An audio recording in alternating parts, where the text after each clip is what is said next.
ఒక మాట చెప్పాడు, ఇవన్నీ చూస్తుంటే అన్ని ప్రధానమంత్రి ఆవాస్ యోజన ఉన్నదని చెప్తున్నారు.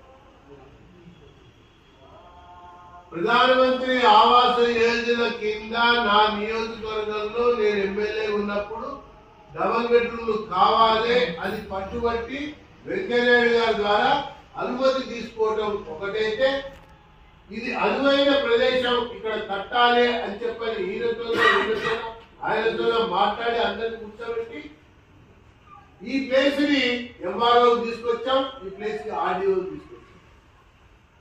కానీ మనం ఈ రాష్ట్రంలో అధికారులు లేవప్పుడు కేంద్రం యొక్క నిధులతో వస్తా ఉంది. ఈ రాష్ట్రంలో ఎవరున్నారు? బీఆర్ఎస్ వాళ్ళు.